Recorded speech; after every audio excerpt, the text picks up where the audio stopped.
Peri engineering, arts and science, pharmacy, nursing மற்றும் physiotherapy கல்லூரிகள் சென்னை இந்தியாவில் சிறந்த உள்கட்டமைப்பு கொண்ட கல்லூரிகளில் ஒன்று.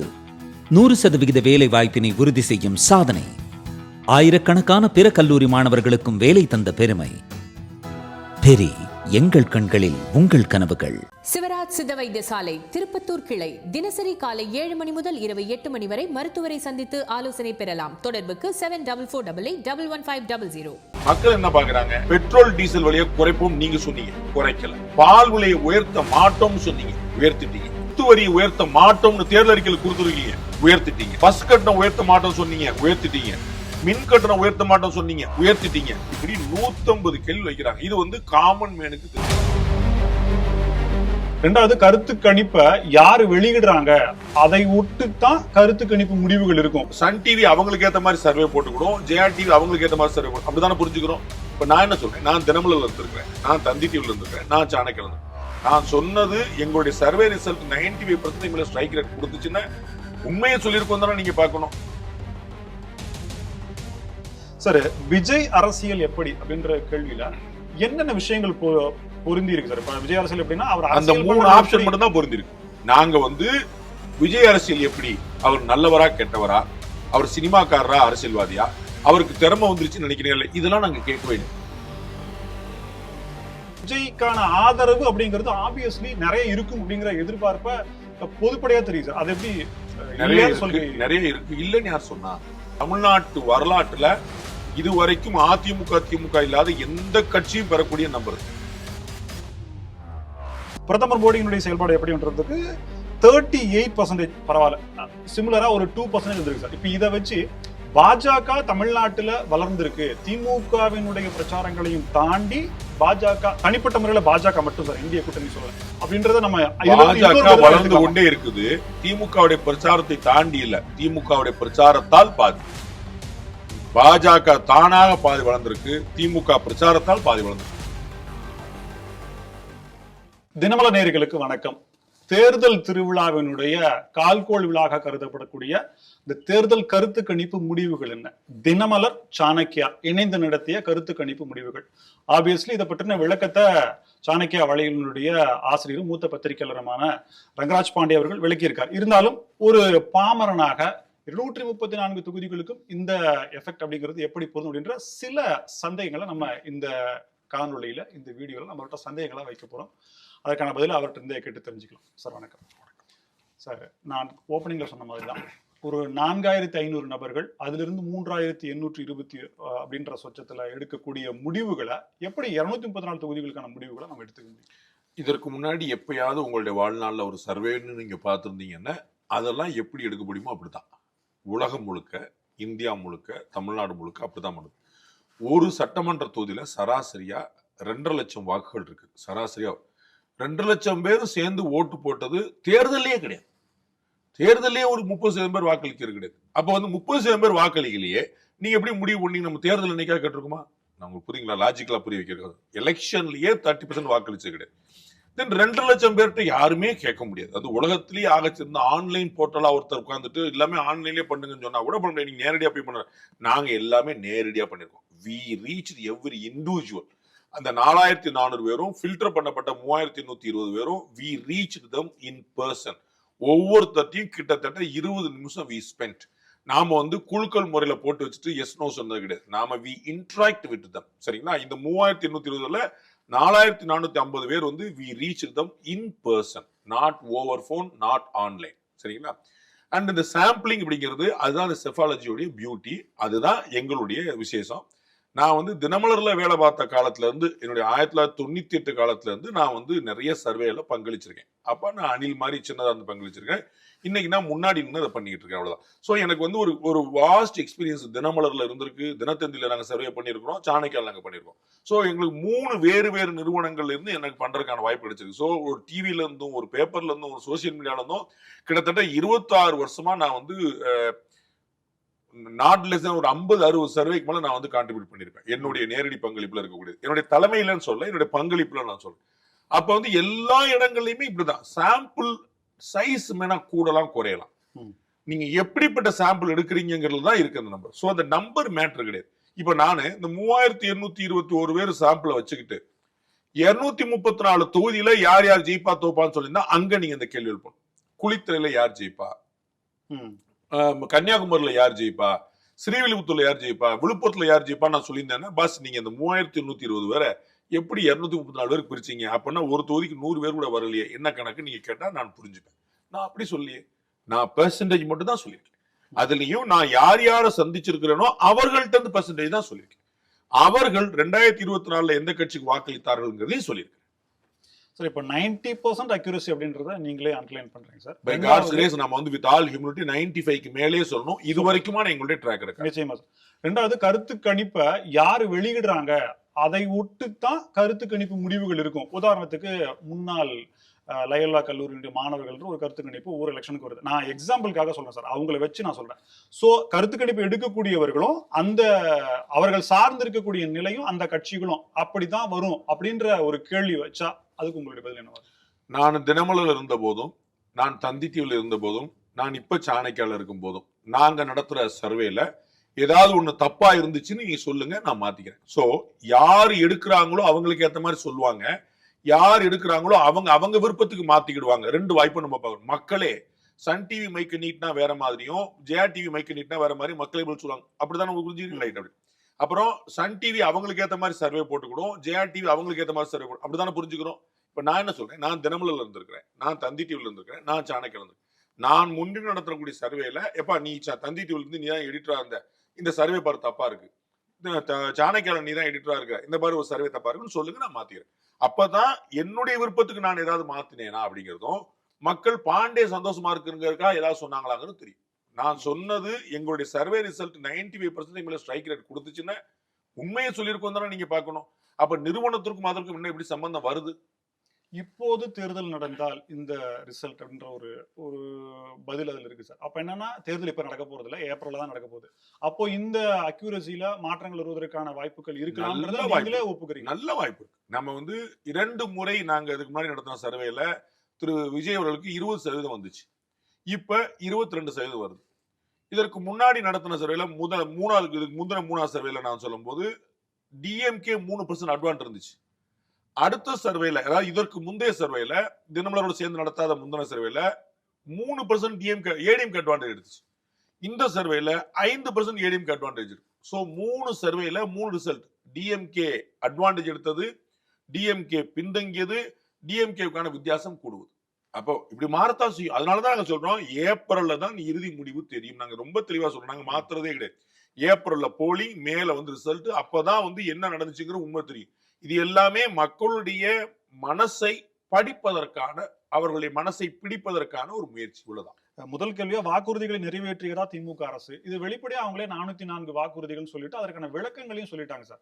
இப்போ இந்த கேள்விகள் இருந்து மக்கள் சொல்லப்பட்ட பதில் என்ன அப்படின்னா, திமுக அரசு கொடுக்கப்பட்ட வாக்குறுதிகள் மக்களை எந்த அளவுக்கு சென்றடைந்திருக்குது, இந்த தெளிவு, அதாவது 404 வாக்குறுதிகள் அப்படிங்கறத மக்கள் புரிஞ்சுக்கிட்டாங்களா அப்படின்ற பதில் அப்படி எடுத்துக்கலாமா சார்? அப்படிதான் எப்பயுமே எடுத்துக்கணும். எல்லாமே மக்களுடைய புரிதல் தானே. மத்திய அரசு தமிழ்நாட்டை வஞ்சிக்கிறதான ஒரு கேள்வி கேட்டிருப்போம். மக்களுக்கு எத்தனை பேருக்கு மத்திய அரசுடைய list, state list, central list, concurrent லிஸ்ட்ங்கிற டிஃபரன்ஸ் எப்படி தெரியும்? சரிங்களா? அப்ப அவர்களுடைய புரிதல் தான் நம்ம போட்டிருக்கு. நம்ம மக்களுடைய கருத்து கணிப்பு தானே, பாண்டேயோட கருத்து கணிப்புன்னு போடலையே. மக்கள் சொன்ன 3821 என்ன ஓட்டம் என்னவா இருக்குன்னு தான் நம்ம சொல்றோம். அப்ப அவருடைய புரிதல் தான். இங்க என்ன நடக்குது, அவர்கள் வாக்குறுதி நிறைவேற்றாங்கன்னா மதுரையில ஒரு பெருந்திட்ட வளாகம் சொன்னாங்களே, செஞ்சாங்களா இல்லையாங்கிற மக்கள் கவனிக்கவே இல்லை. மக்கள் என்ன பாக்குறாங்க, பெட்ரோல் டீசல் விலையை குறைப்போம் நீங்க சொன்னீங்க, அது சென்ட்ரல் கவர்மெண்ட் உடையது, நீங்க சொன்னீங்க, நாங்க வரி குறைக்கல. சரிங்களா? பால் விலையை உயர்த்த மாட்டோம்னு சொன்னீங்க, உயர்த்திட்டீங்க. சொத்து வரியை உயர்த்த மாட்டோம்னு தேர்தல் அறிக்கையில் கொடுத்துருக்கீங்க, உயர்த்திட்டீங்க. பஸ் கட்டணம் உயர்த்த மாட்டோம் சொன்னீங்க, உயர்த்திட்டீங்க. மின் கட்டணம் உயர்த்த மாட்டோம் சொன்னீங்க, உயர்த்திட்டீங்க. மின் கட்டணம் மாதம் ஒரு முறை கணக்கெடுப்போம் சொன்னீங்க, செய்யல. உங்களுக்கு புரியுங்களா? 1000 ரூபாய் கொடுக்கிறது வந்து தகுதி வாய்ந்த பெண்களுக்குன்னு சொல்லிட்டீங்க. முன்னாடி மகளிருக்குன்னு தான் உங்களுடைய தேர்தல் வாக்குறுதி கொடுத்தீங்க. அப்ப மகளிருக்குன்னா நீங்க வந்து 3.5 கோடி மகளிருக்கும் தான் கொடுக்கணும். ஆனா நீங்க தகுதி வாய்ந்த மகளிருக்குன்னு அப்புறம் ஒரு வரி சேர்த்து விட்டீங்க. அப்புறம் மாணவருக்கான கல்வி கடன் குறைச்சிங்களா? இப்படி 150 கேள்வி வைக்கிறாங்க. இது வந்து காமன் மேனுக்கு தெரிஞ்ச விஷயம். நான் ஏற்கனவே சொன்ன போல மதுரையில ஒரு பெருந்திட்டம், கோயம்புத்தூர்ல ஒரு வளாகம் அப்படின்னு சொன்னா அது வந்து அவங்க கவனிக்கல, அவங்களுக்கு தெரியாது. அப்ப வெகுஜனங்களுக்கு ரீச் ஆன விஷயங்களை செஞ்சீங்களா? கல்வி கடன் தள்ளுபடி பண்ணீங்களாங்கிற கேள்வி மாணவர்கள் கேட்பாங்க. இந்த கேள்விகள் எல்லாமே இண்டிவிஜுவலா விளக்கம் கொடுக்கப்பட்டு பதில் பெறப்பட்டதா இல்ல அவர்கள் இந்த கேள்விகளை தவிர நாங்க கான்வர்சேஷனே வச்சுக்கிறது கிடையாது. நான் இதுக்கு மேல எங்களுடைய செஃபாலஜி சீக்கிரட்டை நான் சொல்ல முடியாது. இந்த கேள்விகளுக்கு தான் பதில். நாங்க இப்படி நிறைவேற்றல அப்படி நாங்க எந்த விதமான ஆர்கியூமெண்ட் யார்ட்டையும் பண்ணல, எந்த விதமான பாயிண்ட் யார்ட்டையும் ப்ரூவ் பண்ண பார்க்கல. அவர்கள் சொன்ன பதிலை நாங்கள் பதிவு செஞ்சோம். திமுக ஆட்சியில் ஊழல் அப்படின்ற ஒரு கேள்விக்கு திமுக ஆட்சியில் தமிழகம் பெறப்பட்ட கடன் அப்படிங்கறதையும் சேர்த்து இருக்கணும் அப்படின்றது என்னுடைய ஒரு இதா இருக்கு. உங்களுக்கு உரிமை இருக்கு இல்ல, அப்ப அத மக்கள் இலவச அதாவது ஈஸியா புரிஞ்சிருக்கும்ல சார். திமுக ஆட்சி ஊழல் அப்படிங்கிறது எந்த ஆட்சியில ஊழல் இல்ல, நீங்க சர்வே பண்ணும்போது அதை பண்ணுங்க. சரி, இது இல்ல இப்ப கடன்றப்போ மக்கள்கிட்ட ஈஸியா தெரிஞ்சிருக்கும்ல சார். இன்னுமே அவங்க கோபப்படுவதற்காகவும் 20-22 கேள்வி கேட்டிருக்கோங்க. நாங்க 2000 கேள்வி கேட்க முடியுங்க. புரியுங்களா? சட்டம் ஒழுங்குன்னா சட்டம் ஒழுங்குல கொலைன்னு வைப்பீங்களா, கொள்ளைன்னு வைப்பீங்களா, கண்ணக்களவுன்னு வைப்பீங்களா, திருட்டுன்னு வைப்பீங்களா, வழிப்பறின்னு வைப்பீங்களா? அதெல்லாம் கேட்கணும். 1008 விதமா கேட்கலாம். எங்களுக்கு சின்ன பிள்ளைகளுக்கு தெரிஞ்ச அளவுக்கு நாங்க கேட்டோம்.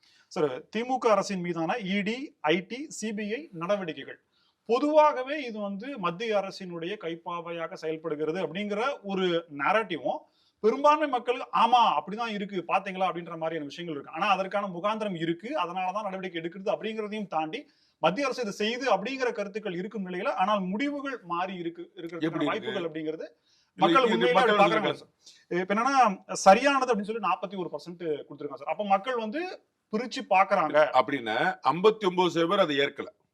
அப்படிதானே உங்களுக்கு? அதாவது இடி ஐடி நடவடிக்கைகள் சரி அப்படின்னு சொல்றவங்க 41%. அப்படின்னா 59 அதுல இருந்து முரண்படுறாங்க. சரிங்களா?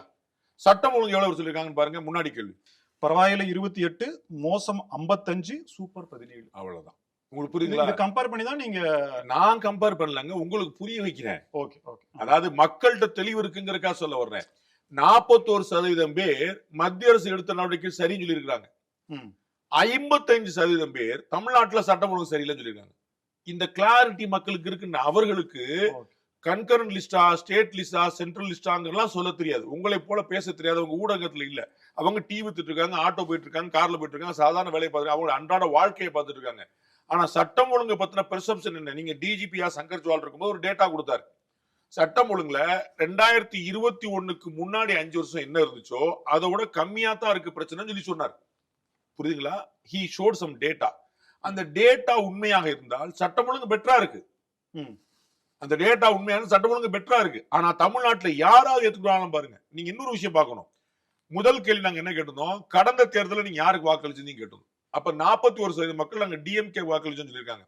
அப்ப சட்டம் ஒழுங்கு சரியில்லை எத்தனை பேர் சொல்றாங்க? 55% பேர். அப்ப டிஎம்கேக்கு வாக்களித்தவர்களும் சொல்லியிருந்தா தான் வர முடியும். உங்களுக்கு தெரியுங்களா? டிஎம்கேக்கு வாக்களிச்சவங்களே 41% பேர் தான். அப்ப 55% பேர் எப்படி சட்டம் ஒழுங்கு சரியில்லைன்னு சொல்லுவாங்க? அப்ப டிஎம்கேக்கு வாக்களிச்சவங்க அதை நம்புறாங்க. அதுதான் சொல்றேன். மக்களுடைய புரிதல் நீங்க அண்டர் எஸ்டிமேட் பண்ணக்கூடாது. அவர்களுக்கு இந்த கிளாரிட்டி இருக்கு. உங்களை போல விரிவா விளக்கி தெளிவா சொல்ல தெரியாது. ஆனா கேள்வி கேட்டா அதுக்கான கண்டிப்பா சொல்றாங்க. எஸ் சார், விஜய் அரசியல் எப்படி அப்படின்ற கேள்வியில என்னென்ன விஷயங்கள் பொருந்தி இருக்கு சார்? இப்ப விஜய் அரசியல் எப்படின்னா அவர் அந்த 3 ஆப்ஷன் மட்டும் தான் பொருந்தி இருக்கு. நாங்க விஜய் அரசியல் எப்படி? அவர் நல்லவரா கெட்டவரா? அவர் சினிமாக்காரரா அரசியல்வாதியா? அவருக்கு திறமை வந்துருச்சுன்னு நினைக்கிறீங்க? இதெல்லாம் நாங்க கேட்கவே இல்லை. அவர் முதலமைச்சரா வருவாரா அந்த மாதிரி எல்லாம் நாங்க அதுல உங்களுக்கு கொடுத்திருக்கிற 3 ஆப்ஷன் மட்டும் தான் கேட்கிறோம். அருமை, சினிமா கவர்ச்சி, இனிதான் நல்லா இருக்கு, நல்லா இல்ல பாக்கணும். இதான் அதோட ஐடியா. உங்களுக்கு புரியுங்களா? விஜயோட அரசியல் எப்படி? நல்லா இருக்குங்க, சூப்பர். விஜயோட அரசியல் எப்படி? அது சினிமாக்காரருங்க. அப்படி விஜயோட அரசியல் எப்படி? தெரியாதுங்க, போனா தாங்க பார்க்கணும். உங்களுக்கு புரியுங்களா? 3 வாய்ப்பு தான் நம்ம கொடுக்குறோம். நாங்க அவருடைய கதா காலட்சமே கேட்கவே இல்லை. ரொம்ப முன்னாடியே வந்துட்டாரா, கமல்ஹாசன் மாதிரி ஆவாரா, ரஜினிகாந்த் மாதிரி வராம இருந்திருக்கணுமா, எம்ஜிஆர் மாதிரி ஆவாரா, இந்த கதையெல்லாம் நாங்க கேட்கல. விஜயை பத்தி என்னங்க நினைக்கிறீங்க? சூப்பருங்க, நல்ல மனுஷன். ஏன்னா நீங்க சொல்லக்கூடிய சொல்லக்கூடிய பதில் நீங்க விரும்புற மாதிரியே சொல்ல உருவாக்க முடியாது. அவர் சினிமாக்காரம்பாங்க, வந்தா என்னங்க தப்பும்பாங்க, எனக்கு கருத்து இல்லைங்கம்பாங்க, நான் சொல்ல விரும்பலங்கம்பாங்க. அதை நாங்க 3 கிளாசிஃபை பண்றோம். பாசிட்டிவா சொல்றது சூப்பர், நெகட்டிவா சொல்றது மோசம், நடுவுல சொல்றது இந்த பாயிண்ட். விஜய் பற்றின கருத்துக்கள்ல குறிப்பா இளைஞர்கள் விஜய் பக்கம் இருக்கிறாங்க அப்படின்ற மாதிரியான ஒரு நம்பகத்தன்மை பெரும்பான்மையாக இருக்கு. அவங்களுமே திமுகவில் இருக்கக்கூடியவர்களுடைய மகனோ அல்லது மகளோ, அதிமுக இருக்கக்கூடிய மகனோ மகளோ இன்ஃபுளுயன்ஸ் பண்றாங்க, அப்பா இன்னும் குடும்ப உறுப்பினர்களை இன்ஃபுளுயன்ஸ் பண்றாங்க அப்படின்ற தகவலும் வந்திருக்கு. அப்படி இருக்கும்போது அந்த விஜய்க்கான ஆதரவு அப்படிங்கிறது ஆப்வியஸ்லி நிறைய இருக்கும் அப்படிங்கிற எதிர்பார்ப்ப பொதுப்படையா தெரியும் சார். அது எப்படி நிறைய இல்லைன்னு இருக்கு, சொல்றீங்க? நிறைய இருக்கு. இல்லைன்னு யார் சொன்னா? 22% சொல்லியிருக்கோம். அது இல்லைங்கிற நம்பரா? விஜய்க்கு நீங்கள் வாக்களிப்பீங்களா? நீங்க வந்து இன்னைக்கு தேர்தல் இருந்தா யாருக்கு வாக்களிப்பீங்கன்னு கேட்கும்போது 22% மக்கள் தாவேக்கா சொல்லியிருக்காங்க. அது கம்மியான நம்பரா? தமிழ்நாட்டு வரலாற்றுல இதுவரைக்கும் அதிமுக திமுக இல்லாத எந்த கட்சியும் பெறக்கூடிய நம்பர். அவங்க அவ்வளவு பெறுவாங்க நான் இன்னும் சொல்ல. இன்னைக்கு தேதிக்கு தான் சொல்றேன். திரும்ப இன்னைக்கு அன்னைக்கு நீ சொன்னீங்கன்னு கேட்கக்கூடாது. நல்லா ஞாபகம் வச்சுக்க. இன்னைக்கு தேதி கேட்கும்போது 22% மக்களுடைய ஆதரவுங்கிறது இதுவரைக்கும் ஏடிஎம்கே டிஎம்கே தவிர வேற யாரும் பெற்றது கிடையாது. அப்ப அது எப்படி இல்லாத நம்பர்னு சொல்றீங்க? அது எப்படி கம்மியான நம்பர்னு சொல்றீங்க? இந்த நம்பர் கொடுத்துட்டீங்களேன்னு சொல்றீங்க. அப்ப திமுக குடும்பத்திலையும் அதிமுக குடும்பத்திலையும் விஜய் ஓட்டையை போட்டிருக்கிறாரு அப்படின்னா திமுக குடும்பத்துல 4 பேர் இருந்திருப்பாங்க. அதுல ஒருத்தர் ஓட்டு போடுவாரு. அதனால அங்க 80%, இங்க 20%. ரொம்ப கணக்கு. அப்ப ஒட்டுமொத்த கருத்து கணிப்பான முடிவுமே அங்க கிடைச்சிச்சு இல்ல சார். அப்ப அடுத்த முதலமைச்சர் விஜய் தான் அப்படிங்கிற முடிவுக்கு நம்ம அதை வச்சு வந்துட முடியும்ல சார்? அப்படியா போட்டிருக்கு? இல்ல இப்போ 22 அப்படின்றப்போ அவ- யாருமே எடுக்கல அப்படின்றப்போ நம்ம மற்ற கேள்விகள் நீங்க பாருங்க, நான் சொல்றது உள்வாங்க மாட்டேன்றீங்க. அதிமுக திமுகவை தவிர ம். நான் சொன்னேன்னா திருப்பி ரிப்பீட் பண்ணி போட்டுங்க. சரி. யார் வாங்க? நான் தான் போட்டிருக்கேன். அங்க வந்து 35 போட்டிருக்கேன், 37 போட்டிருக்கேன், 33 போட்டிருக்கேன். டிஎம்கேக்கும் ஏடிஎம்கேக்கும். அப்புறம் எப்படி நான் விஜய் தான் முதலமைச்சர் சொல்லுவேன்? விஜய் முதலமைச்சர் நான் என்னைக்கு சொல்லியிருக்கேன்? நீங்க கட்சி ஆரம்பிச்ச நாள் என்னைக்கு சொல்லியிருக்கேன் பாருங்க சார். முந்தானே சொன்னீங்களே, இன்னைக்கு மாத்தி பேசுறீங்களா? என்ன கேளுங்க, என்னைக்கு சொல்லியிருக்கேன்? அப்ப எப்படி அந்த கேள்வி வைக்கிறீங்க நீங்க?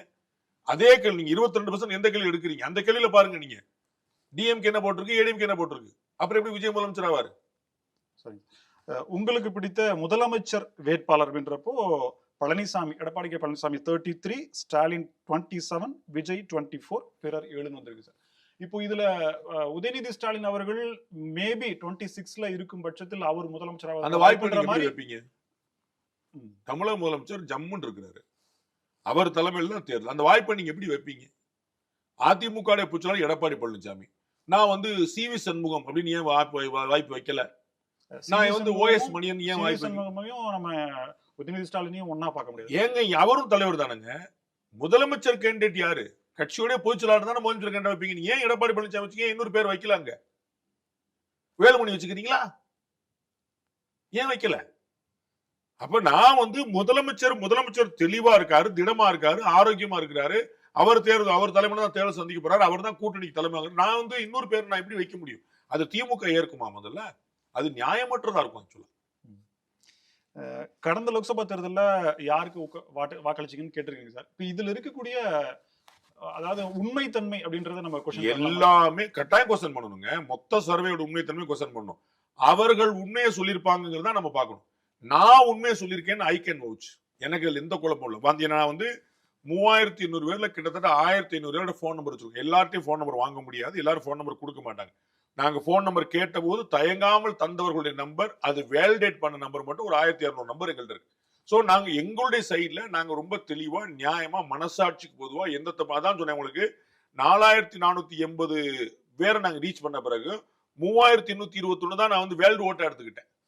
அப்ப 800 ஓட்டை நானே கழிச்சு விடுறேன்.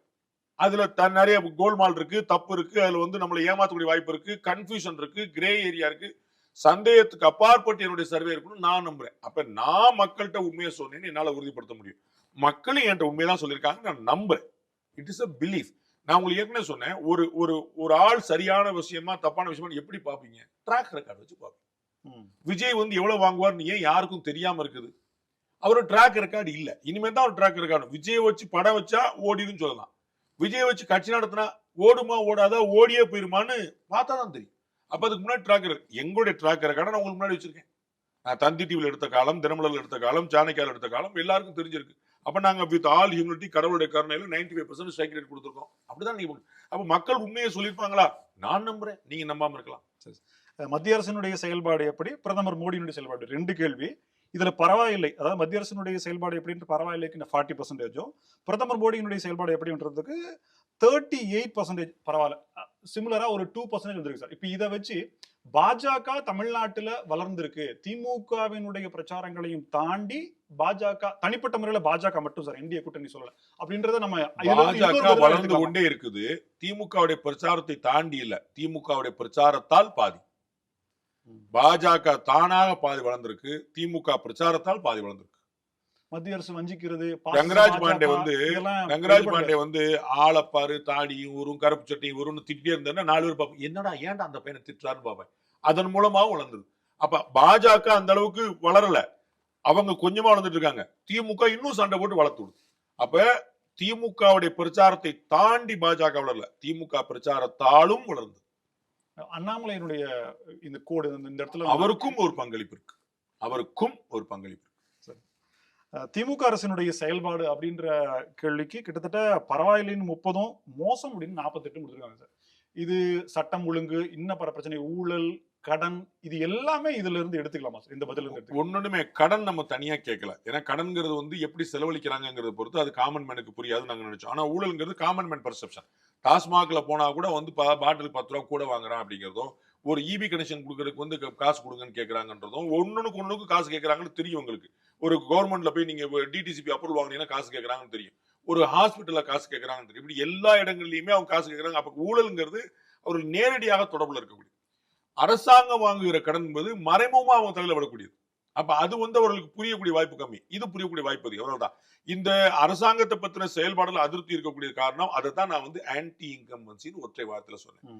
இது வேற சட்டம் ஒழுங்கு பத்தி பேசுவாங்க, ஆட்சி சிறப்பா செயல்பட பத்தி பேசுவாங்க, மத்திய அரசு நடவடிக்கை பத்தி பேசுவாங்க.